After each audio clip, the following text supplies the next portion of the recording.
that runs well. And if you have not one party controlling the whole thing, I think it runs better. There's a lot more check and balances, which I think may happen. We'll see.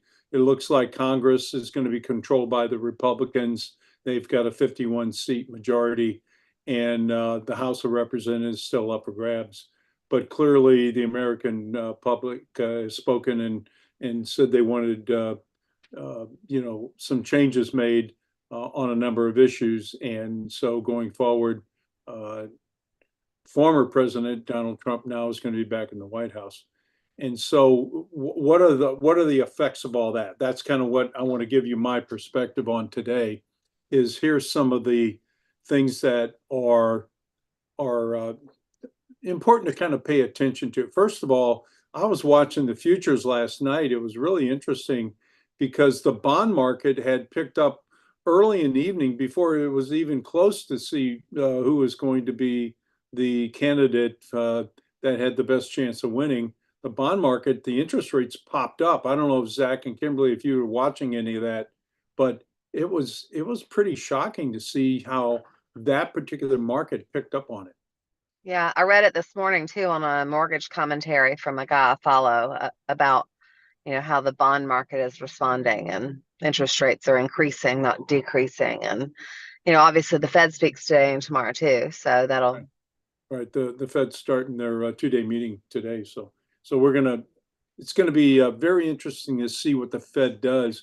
And think about this too. I don't know if you caught any of the comments by Trump over the last couple years. I guess he's been beaten up on Jerome Powell. I think Jerome is going to have to get his suitcase packed. It sounds like he's not going to be having a job. So it casts some doubt on the Federal Reserve and where that's going to go. But more importantly, right now, we're seeing a very strong dollar, which has an opposite effect on oil. So think about this now. Oil's under the microscope. We've got, it's a complicated issue, right? I mean, we've got all this unrest with Iran and Israel and Hezbollah and Ukraine and Russia, and it's a powder keg that's going on, and that's probably why oil prices have been. I mean, oil has been over $70 to $80, kind of trading in that range there. It's been going on for some time now, and the effect of this is that oil is, this particular presidential election with Trump being in power is depressing oil prices with all this other backdrop going on within the Middle East.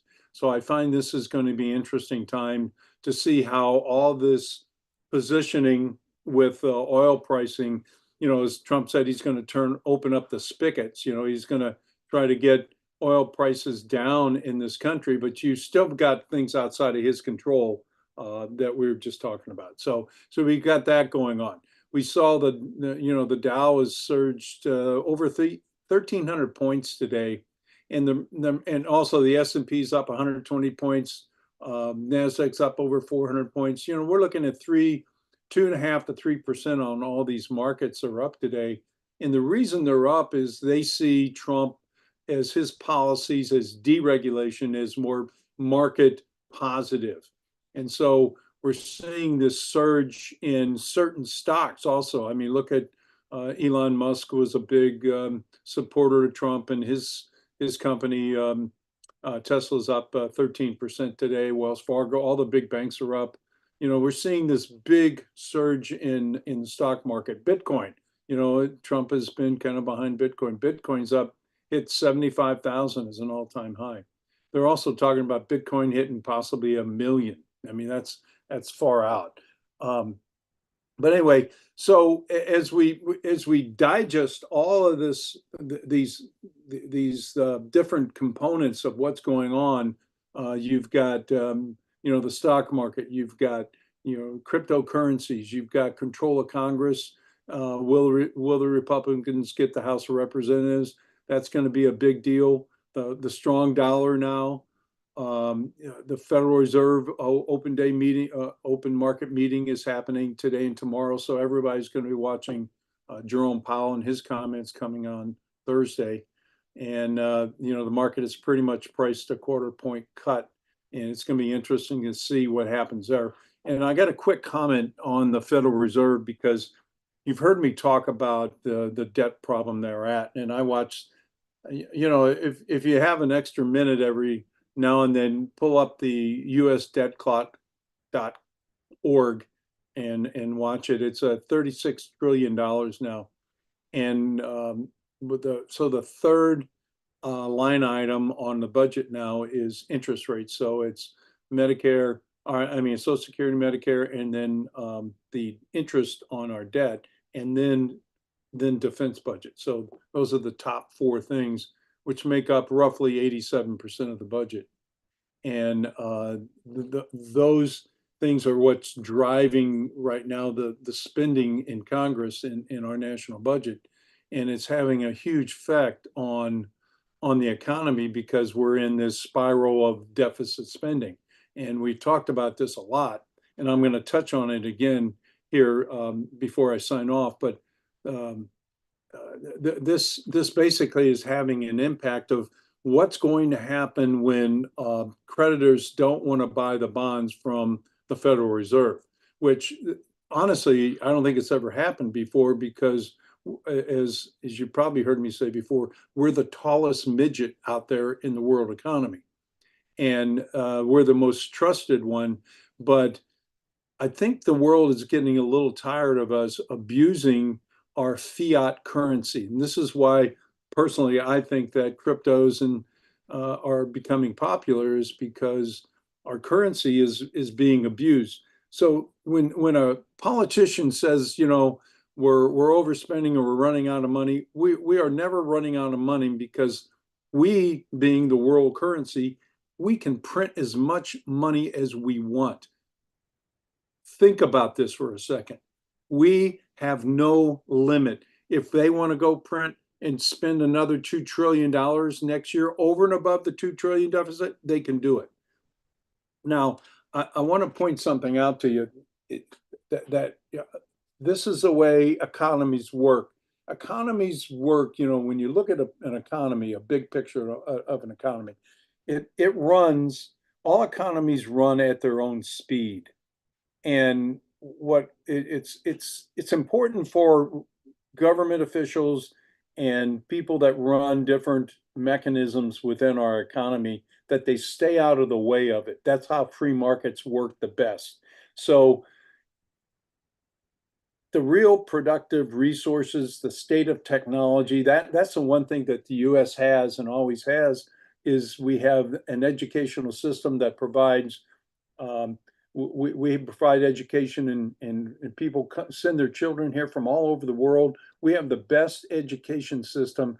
And so we attract people from all over the world to come here and learn. And then we give them jobs here and bring them here. And we create the best technology.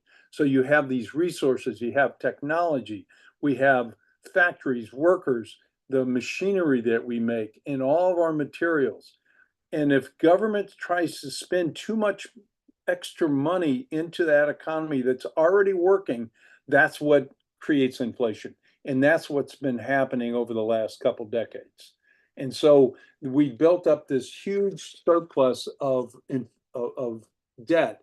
And now it doesn't matter if Donald Trump was in there or whoever the president was, they're still going to have to tackle these issues. And these are big, big issues that are coming due next year. So it's going to be interesting to see how this evolves. So one thing I can tell you for sure is taxes are going to go up. It's going to happen at a state level, a local level, sales taxes. You're going to see them, federal taxes. It's got, one of the interesting things, Jody, Zach, and Kimberly, and everybody, is what's going to happen with the sunset of the taxes in the end of 2025. Now, if the Republicans get control of both Congress and the House, and now they obviously got the White House, it's going to be pretty tricky. I hope that it just goes away because we can't afford to have those reduced taxes. We have to increase taxes at some point. we can't go on spending like this because at some point we're going to have to pay the piper. So that's kind of the state of the economy right now. I think it's going to be an exciting time. It's going to be kind of up and down here, volatile for the end of the year. I think it's going to be a positive spin, but at some point we're going to have the discussion about the debt again and all the different, unemployment factors are starting to come in. Inflation is still going to be there, and we got a lot of factors out there, Jody, that are going to be at play that we're going to have to deal with. But I think what happens too is that you got a little sense of a little pep in people's step right now, and people got optimism and their hope. And I think it also the parallel of it being what many are calling the political resurrection of all time, and it's a great testament to come back, what somebody can do. It ain't over till it's over, and even then it ain't over. And so that's some of the things I want people just to take. And I think that hopefully that just fires people up to go forward and now they'll be able to get in that decision making. They should be in attack mode. They're no more waiting. They know what they're dealing with, and I'm very excited about the possibilities. But it all comes down to what our own personal economy is. It all comes down to what we go do with it, and that's what we got to control. But the facts still remain the same, and that makes our opportunity even better. It does, and it's whatever we had before. It's just better now. Yep, that's all. It's just but it's still gonna all be in our hands. That's what this is all about. This is the land of opportunity and hope, and based on what you to go do. And that's in your life can change in any one decision. Where our thoughts are with Greg Smith and his beautiful partner. She had a crazy accident a couple of days ago, and fortunately, I think she's doing okay. Greg, is she doing a little bit better? Yes, sir, she is, brother, and I appreciate all the thoughts, prayers, and again, thank you. I appreciate you even bringing that up. You bet she had a little home. She decided to try to blow herself up, Jody. We knew it was coming. We just didn't know when. I told her, I said, Right. hey, we got to blow this business up. And I think she took it the wrong way, man. No, but I appreciate that. I really do. And, I'm very, very excited, Jody, about our future and everything that's going on right now. I'm an extreme optimist, as you know, and I just think this election here has put a lot of people in good spirits here. And I think elections do matter. My personal opinion, I know Tim's given his personal opinion. Mine is I think elections have consequences. If we look at what happens over the last 4 years versus what's happened 4 years prior to that, I think people can see the contrast. And I think that's really what motivated it. And I haven't seen a red wave since Reagan like this. And everything looks like the Democrats are going to lose the House as well. And I'm not here to, celebrate one way or the other. I'm just saying that I'm just excited. The market's excited. It's time to get after it. No, it is. And I'll tell you this, guys. I said this as some of you were getting on, and you've got to be able to read the people. You got to know what they're looking for. And when you're out recruiting and opening our mouths, when you're selling our products, you got to know the hot buttons. And one group totally misread the hot buttons of America. They thought it was one thing when it was something else. So that's all. I mean, it's nothing. The great people on every side, and it'll all swing. There'll be great people come from all the different parties, and we always need great Americans. So I just want all of you guys to be happy. I want every single person on here, regardless of race, gender, politics, religion, anything. We love you. We appreciate you. You mean everything to us. To me personally, you do. And we're very excited about all the things that you're doing. So thank all of you for everything. So with all that, now we're in a position in the money business to go attack and to do some incredible things. And one of the things I was talking about today is to have timely messages, And I just talked about how people are on a race for 300,000. They've got to be having 300,000 coming into their house.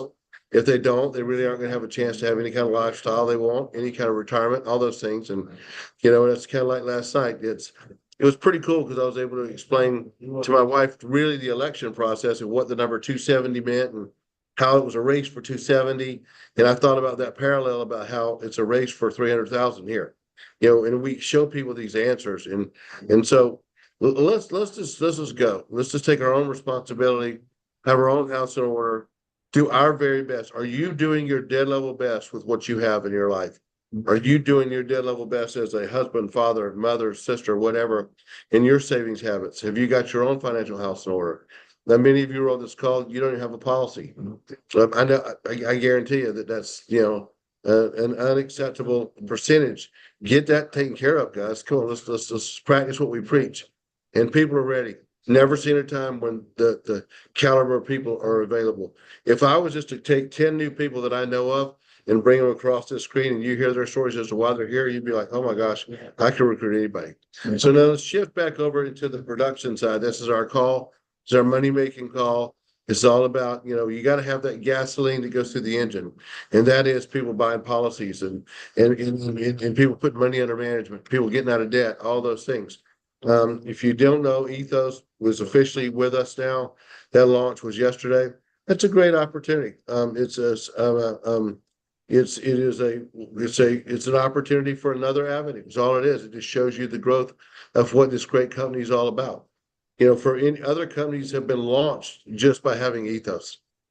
One company that's pretty big right now, over the last year, they touted the whole year that we got Ethos. Well, we have that. And, we got companies like F&G who's doing phenomenal with this great Latino team that I'm down here with.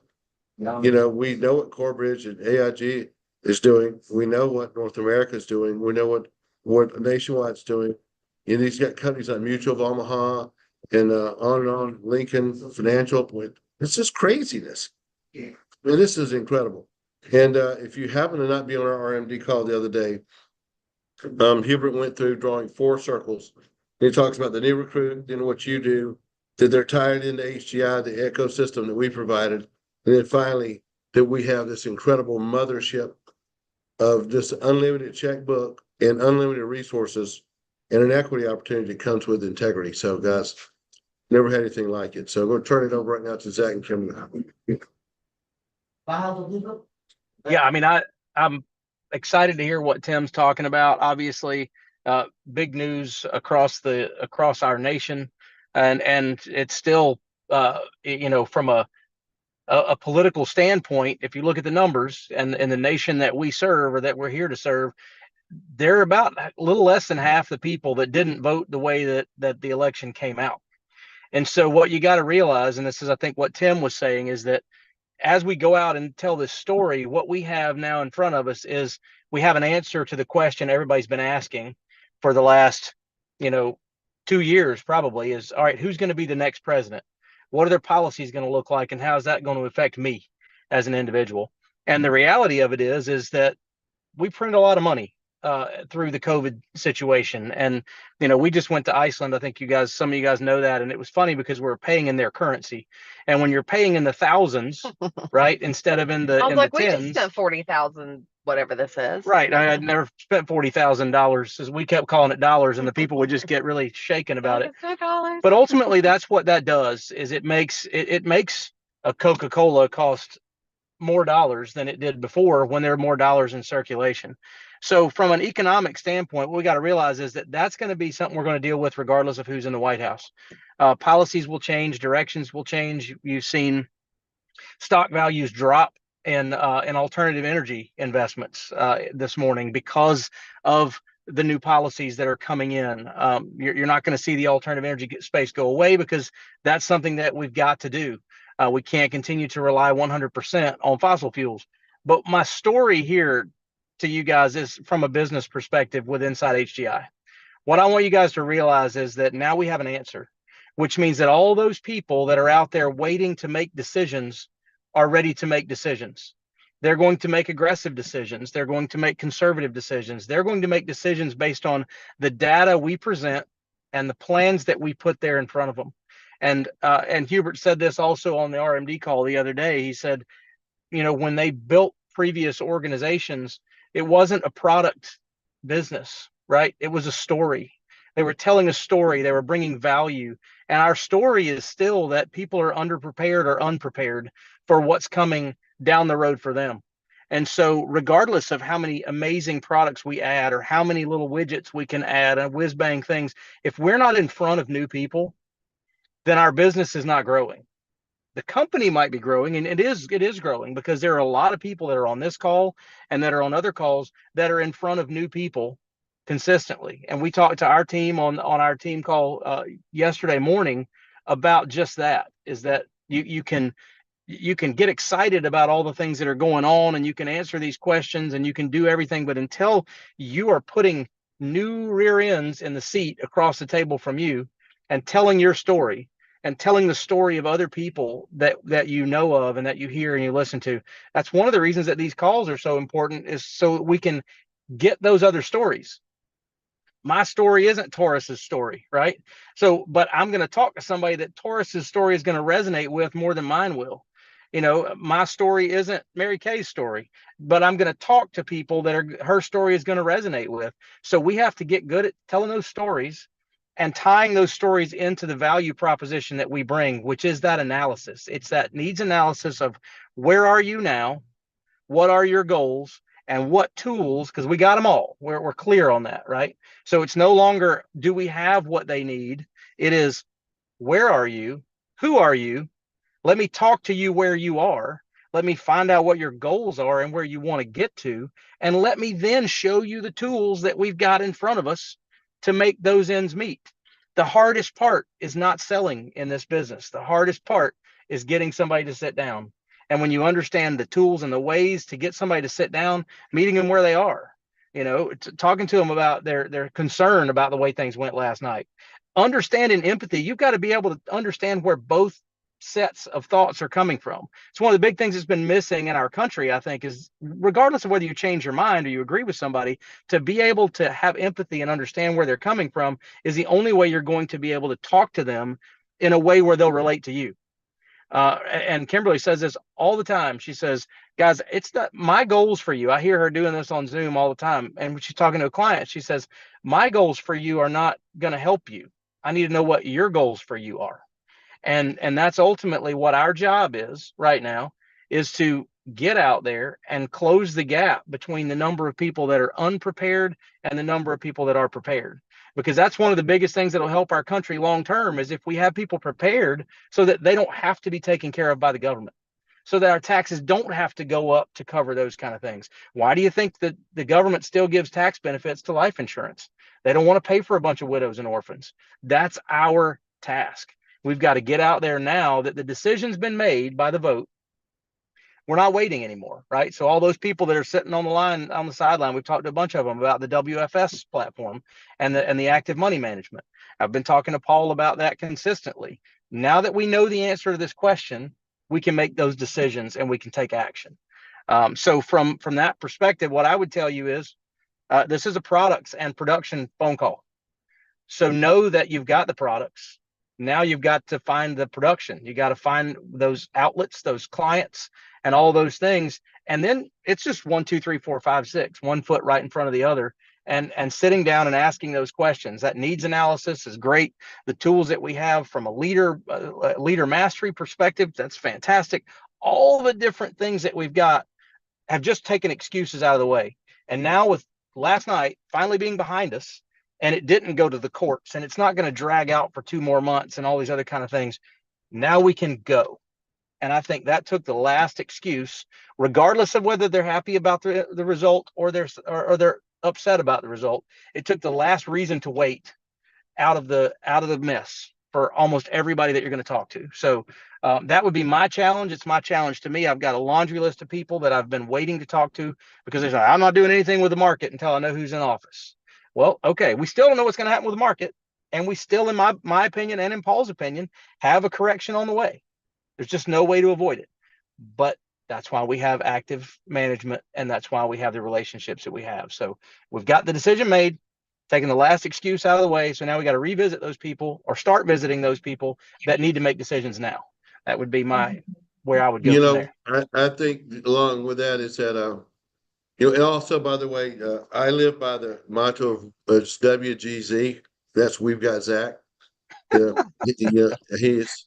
You are incredible at what you do, Zach. I've said that, but this never been more evident, I think, than right now. Your perspective is incredible, and you mean a lot to all of us.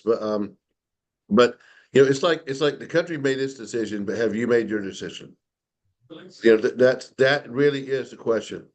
It's go time. I've never felt the feeling that I have right now of it being complete go time in every single way. And we do have the whole thing. And I also want to make a quick um, observation. When you're talking to somebody, it's important that you do what Zach was saying, and you got to figure out, you got to meet them where they are. If somebody is wanting a thorough, robust examination of what their situation is, you hit them with the full enchilada. I mean, hit them with a big, thorough, needs analysis. If somebody's here because they just think they may need living benefits, if you go drop all this heavy information on them, they don't even know. They don't know what you're saying. Everybody needs a minimum of a dime. A dime is a very simple needs analysis at its smallest form, and just kind of start there, read what they need, and kind of expand off of it, and don't overwhelm or underwhelm. It's important. So that comes from you reading the room. That comes from you. If you want to work on and get better at, that is reading people. Anything you can do better to understand human nature will help you. We have everything for where they're at. Start them where they're at. Get them to action. Because anytime there's confusion, there's no action. We have a country that's been very confused, scared, and all those things are now somewhat taken off the table. I know there's still other things that people have every right to be concerned about. Like Zach said, you have got to be able to understand the other half of in any election, the other half of whatever it is that you're not on are not a bunch of ignorant, stupid, crazy people. They're wonderful people that have things that are very real concerns to them. And they have perspectives that they have every right to speak on that you have no right to speak on because you don't know what they've been through. And so understand that the same thing's true in this business. When we're out talking to people, you need to sit down, you got to read these people, where they're at. What is it they're looking for? What is it that's the most important thing? When you're talking to somebody at the beginning of that F&A, I love, Kimberly's legendary line, if you could wave a magic wand, how would your situation look or where would you go?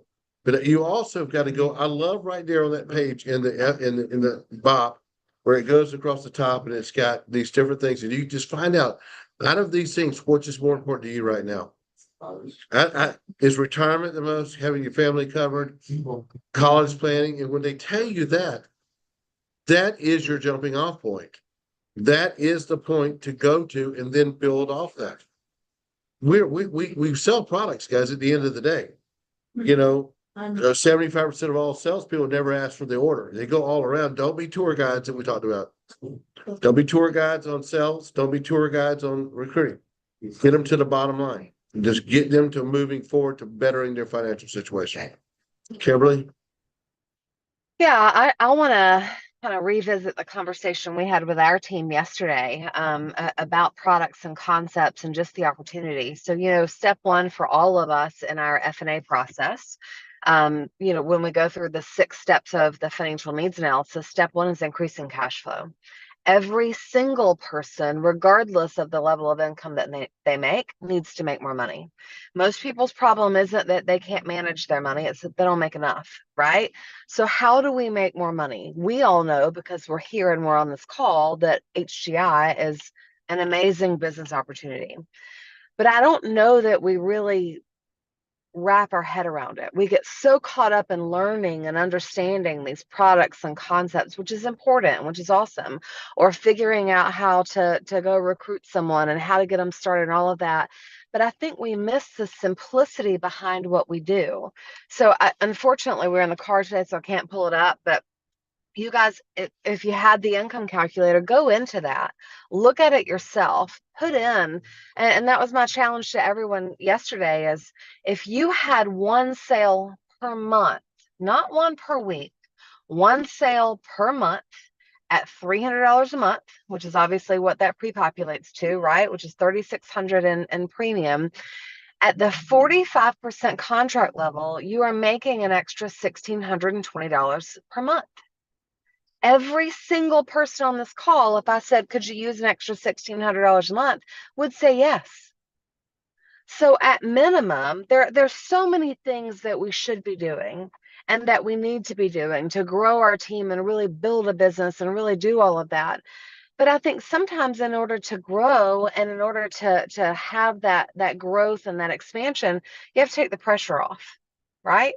And taking the pressure off a lot of times is by having more income coming in, because then you can make different choices and you don't live so reactionary, right? Reactionarily. I can make up my own words, right? Sure. Anyway, so if you're not writing at least one sale a month, if your team isn't writing at least one sale a month, do we want them to write 10? Of course we do.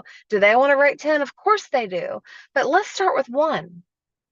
Go out there, make a goal. I'm confident that every single person on this call can close one sale per month. And we're not talking about big, crazy, $100,000 a year contributions to IULs or annuities or anything.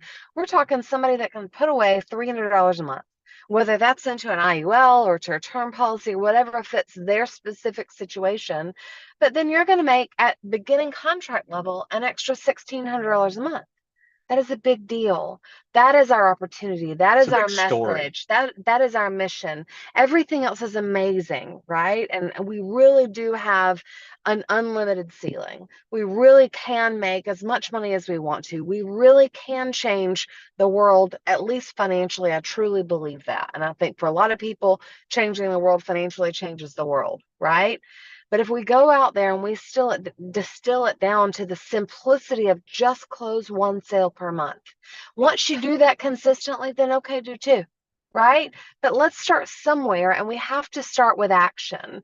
There's this old visual, and I'll find it and put it out on WhatsApp later. I promised that yesterday to our team, so have not forgotten it. But and it goes along with the election yesterday and everything. And if you're in a room with a group of people, you can say, who wants change? And everyone in there is going to raise both of their hands, right? The entire room, if you can envision it, you got all these hands raised. But then you ask the question, who wants to change? And just change that one little word, who wants to change? And maybe one or two hands stay raised, right? Because that is the difference between what we do all the time. I'm just as guilty as I'm sure all of us are of learning and consuming and watching all these people on social media and trying to figure out how to make it work. The difference is who wants to change. We all want to change. But who's actually putting together the action to change, and it's significantly less of us. And I think sometimes it's just because we have so much coming at us and so much noise coming from all these different places. What do? So I want to make it simple. Yep. Should you recruit? Yes. Should you do all of this stuff? Yes. But in order to do so and to be confident doing so, I think you have to change your personal economy first. So go out and write one sale a month. Go out and make an extra $1,600 to $3,000 or whatever that is, depending on your contract level, with one policy. You've helped a family. You have a new story. You probably have a recruit if you show them how easy it is for them to make $1,600 a month. Right? And that is our mission, and that is our goal, and that is our story, and that's as simple as it has to be. Yeah, Kimberly, real quick on that, this was just going to say, and what makes that even more timely is that, guys, this isn't like a friendly thing that they could kind of sort of need to do. They have to. They have to. The average person right now, just to pay their car insurance has gone up 30%, I think, 40%, something crazy. Prescriptions have gone up crazy amounts. They got to do this. You go in with that attitude, say, look, just so you know you need this. Here's how you do it. So go ahead, Zach. I was just going to say that I want to tie that back into, like Kimberly said, taking the pressure off. We don't want to slow down and not work, right? We don't want to take the pressure off of performance. If we want to win, we gotta show up. But and this goes into telling stories and talking to people about and meeting them where they are. I can sit down with talk about myself, a school teacher that was, needed more money at the end of the month, every single month, just because they had more daycare coming in. And I can sit down and tell the greatest story of how Aki Rupani has made millions of dollars and is going to make millions more this year. And I'm going to say, that's fantastic. That would be really cool. But to that person, Aki Rupani may as well be, Bill Gates, may as well be Elon Musk. The fact that they don't think they're going to get up from that classroom chair and go make 7 million or 8 million or 10 million or 12 million dollars next year is not going to move them to action. So tell them that story, yes, and know that that story is there, but find the story that they relate to. Because at the end of the day, to get action from anybody, they got to believe they can do it, and they got to believe they can be successful. And once you get that belief, we talked about this yesterday, 100% commitment to your dreams. You got to have your dreams written down. You got to know where you're going. And then secondly, 100% belief that it will and can happen. So those two things combined, along with showing up every day, it will happen. It's inevitable. So 100% focus, laser focus on your goals and your direction, and 100% belief. When you feel the doubt creeping in because you've gone for 30 days and you haven't gotten a recruit, or you've had 10 appointments, I know there's one guy on Gail's team. I don't know if he's on here right now, but he just kept having appointments and kept having appointments, and they were quality, and he was saying all the right things and all those kind of things, and the shoe just wouldn't drop for him. And then all of a sudden, bam, 3 dropped right up. And he was like, wow, I'm glad I didn't quit. But he knew he wanted the team. He knew, he believed it could happen. And he just kept setting the appointments. And he just kept saying that. So find that. Find yours. If you've got doubt and whether or not you can do this, then find the spot you can do. The 1 sale a week, 1 sale a month, even. 1 sale a month. 1 sale a month. And then when you do that, say, if I can do 1, I can do 2. Baby steps. All you got to do. If you do 1, you will do 2, because they'll say, oh, you need to talk to my sister or my mother or my friend or my this, or. And you'll say, oh, when that direct deposit comes in. I used to say when that check comes in, but when that direct deposit, little email comes over that says HGI commissions paid, and you click on it and you're like, holy crap, it works. I sat down with somebody, we wrote a policy, it issued, I got paid. I can do that. And I'm going to do that more often. So just find that determination and that belief where you can be successful and point at it, right? And then, like with anything in life, as you do more of something, your circles change. If you're comparing yourself to somebody that writes $100,000 premium tickets, and you're not surrounded by anybody that's ever seen $100,000, you're comparing yourself to the wrong animal, right? So that's one of the reasons why I love, and I know this is a production call, but if you want to get in the game, there's one board where you can compete immediately day one, regardless of how many licenses you have, regardless of how many people are on your team, and it will change your life. And that is the personal recruiting board. Those 1 sales, those 2 sales will happen. They will come out of nowhere. You will not believe it. If you focus on finding that you want to be on the board, don't worry about being number 1 in super team. You got a little close while. 1 sale, recruit 1 person. Recruit 1 person. So that's my soapbox. That's our personal focus moving into this next 90 days, which is historically a fabulous time of year to recruit and to build. People used to go get a part-time job at the department store for extra Christmas money. I know my mom did when she was teaching school, so that she could afford to buy us Christmas presents and those kind of things. So people are looking. They're looking hard at their money. They're looking at what they want to buy for people and what they want to buy for themselves, what they want to do with their lifestyle, and how they're going to be able to do that. All we got to do is step in front of them and show them a way to do it. You're going to be around the people that you love and care about the most in the next 90 days. So get there and talk about your story. Talk about what it is that they need, and you could not sleep with your own regret if you didn't talk to them about it, even if they don't buy. Open your mouth and be confident about that. So, One thing on that, Zach, is that I would advise strongly for you to be a voice of reason, a voice of conciliatory relationships over Thanksgiving dinners, around your friends, because some of us are very peaceful, feel really good about where we're going as a country, but there are people that are very concerned today. And we want them to know everything's okay. It would have been okay either side.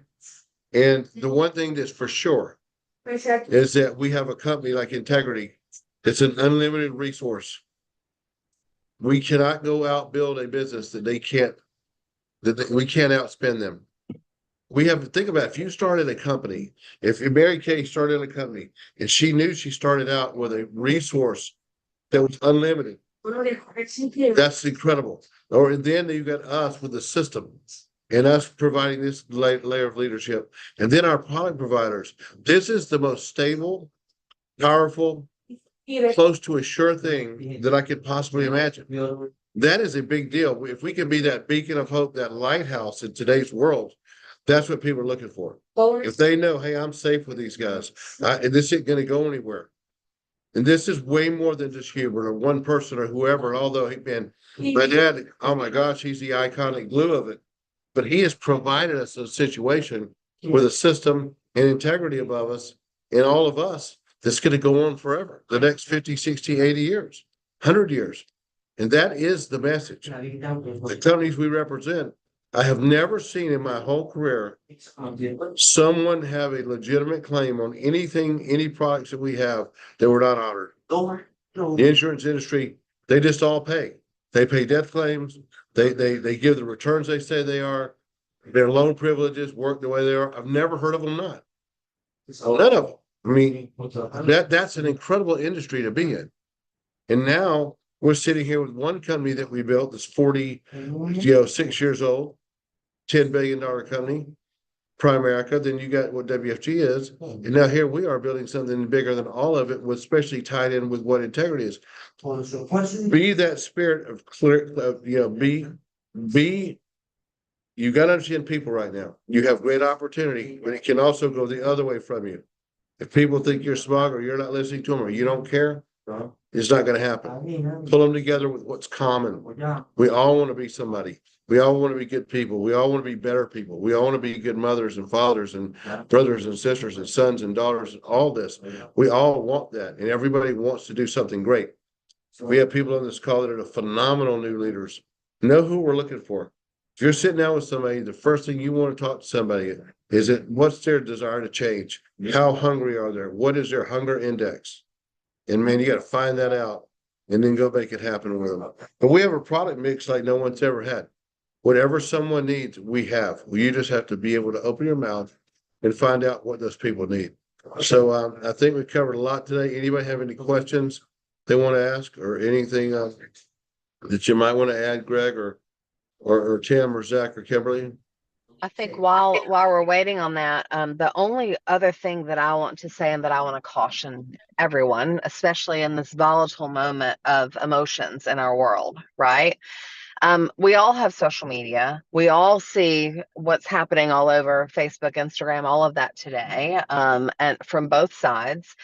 Do not put yourself in that position. Right? We're in a sales and a recruiting world. And if you go out there and you polarize yourself or you gloat or fine, be happy, but it's done. You can't change it. You're not changing it. Don't get involved in it, because if you do, I've seen so many people lose business, lose sales, obviously friends, things like that. The business and sales are more important. I'm just kidding. Just kidding. Like that. I'm just kidding. But don't do that, right? That is not the place where you plant your flag and you plant your banner. If you're in a recruiting and selling world. So that's my caution to you, not just with the election and life in general, but especially right now. Yeah, great. Matter of fact, be gracious. I will tell Ebony, I love Ebony, and she had a post and I read it today and it was very heartfelt, very appropriate, of how much she appreciated what Kamala Harris had done and sacrifice she had made. It was from her heart. It was not polarizing. It was straightforward, what she felt. Those are all great. There's nothing wrong with saying what you feel, but do it in that spirit and don't be divisive, because I promise you don't want to alienate. You don't know who's listening and how they take different things. So be gracious in today's world. Always be that way best you can. Any questions for while we got this panel here today? Let's go get it. Let's go make it happen. Thank you, guys. Talk to you soon. Thank you. Bye, guys. Thank you.